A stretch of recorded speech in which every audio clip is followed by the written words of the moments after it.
yang tahu apa itu teks prosedur? Apa?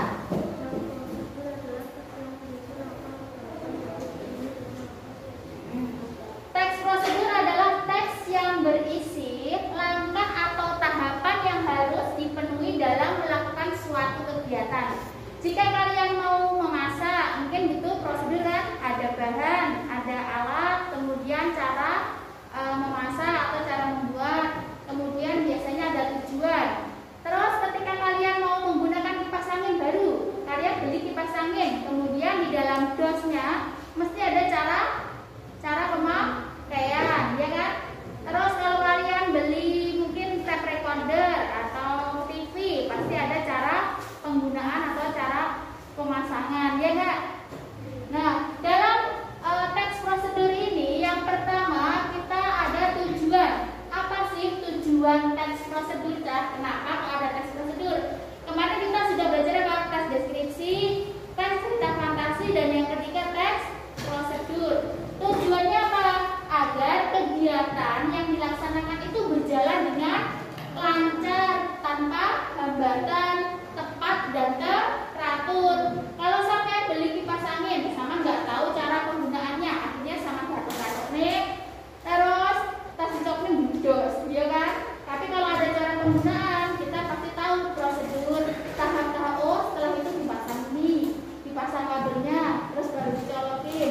Atau mungkin cara menanak nasi, sama kan harus tahu dulu. Oh, diikat beras, dicuci bersih, kemudian dimasukkan dalam mencukong, dikasih air, dicop, terus diteklek, gitu kan?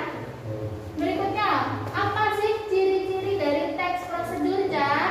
Yang pertama, berisi langkah. Jadi ada langkah-langkahnya, tahapan yang harus dilakukan.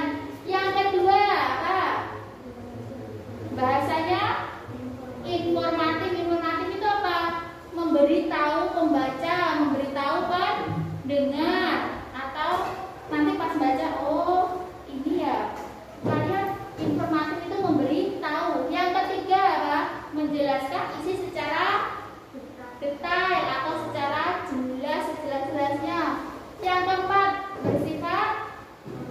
bersifat objektif. Jadi apa adanya, tidak dilebih-lebihkan, sesuai teratur. Kemudian universal, aktual, akurat, dan logis. Jadi seandainya memasak, siapkan 3 siung bawang putih, 4 cabai, 5 bawang merah. Jadi aktual, tidak ngarang. Kemudian sama mau masak nasi goreng sepiring, bumbunya berapa, bawang merahnya 1 kilo, kan nggak mungkin kan? Saatnya jam kedua dimulai. Jadi bersifat aktual, akurat, dan logis. Logis itu apa, Cak? Bisa dinalar oleh otak, bisa dinalar oleh kita. Masa mau masak nasi goreng, cabenya 1 kilo, bawang merahnya 1 kilo, logis nggak, Cak? Enggak, jadi harus logis. Yang kelima apa? Langkah berkelanjutan, urut pertama, kedua apa, ketiga apa. Assalamualaikum warahmatullahi wabarakatuh. Mohon maaf kepada Bapak Ibu pengajar di kelas. Untuk hari ini kita jadwalkan ada pemilihan ketua OSIS. Jadi nanti untuk anak kita bergiliran. Jadi nanti mulai dari kelas 9A dan seterusnya sampai nanti terakhir kelas 7. Jika nanti kalian sudah waktunya pulang, tapi kalian belum. Jadi langkahnya harus berkelanjutan, Cak, urut ya. Jadi kalau oleh masak nasi goreng, masukkan nasi ke dalam minyak, baru buat bumbu. Terus kan boleh-boleh, jadi nggak boleh, harus berkelanjutan, urut ya. Kemudian tujuan teks prosedur ini apa, Cak? Yang pertama, membantu pembaca memahami langkah-langkah membuat sesuatu.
ketika ada teks prosedur. Yang pertama menggunakan kalimat perintah.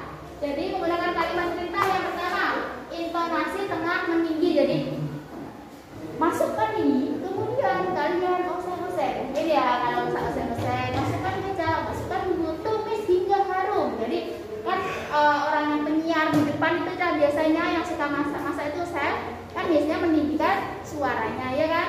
Yang kedua, diakhiri tanda seru. Tanda seru artinya apa? Perintah.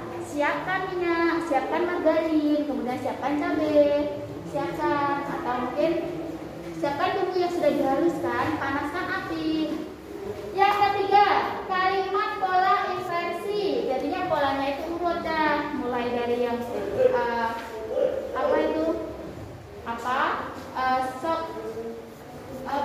kalimat polanya inversi. Jadi apa itu urut, mulai dari bawang merah, bawang putih, kemudian minyak, kemudian mungkin penyedap rasa.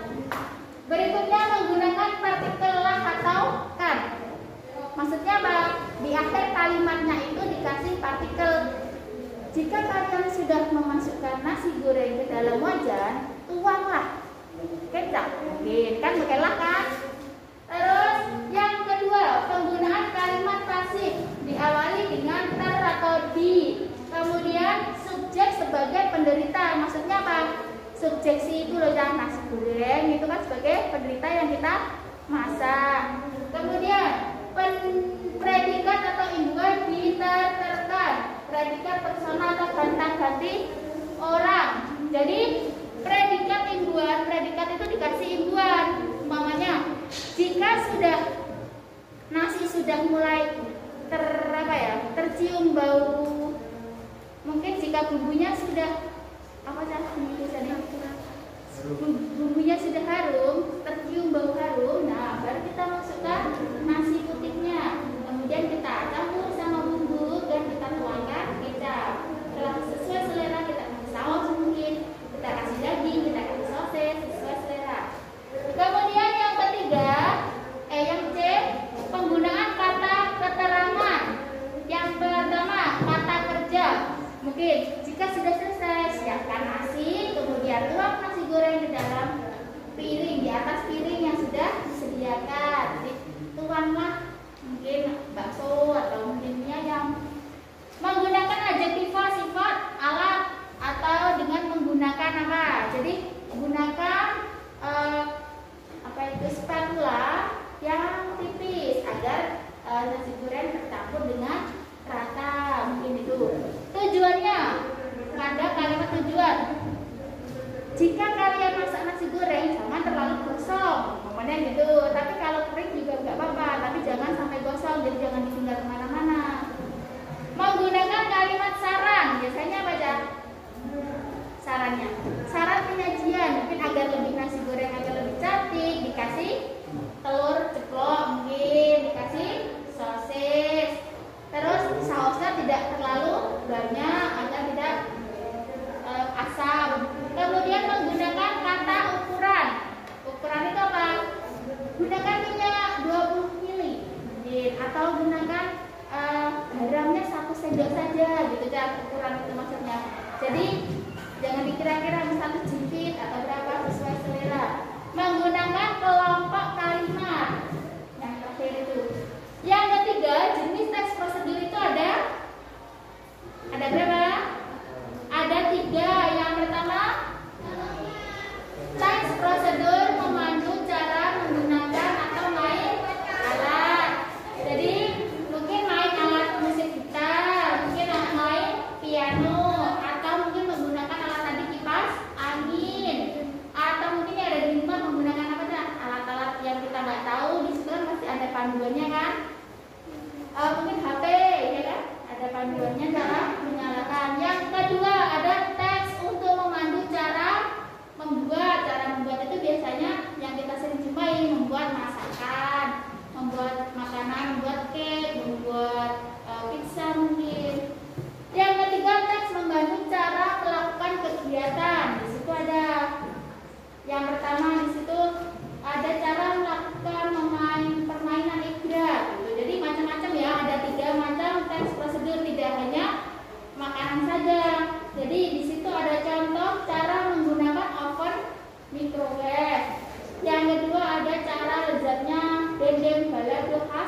ada gitu teks yang memandu cara membuat. Kemudian yang ketiga, ada teks prosedur untuk memandu cara melakukan sebuah kegiatan. Cara apa ya kita melakukan permainan egrang. Jadi ada 3 macam list. Sejauh ini paham tentang teks prosedur?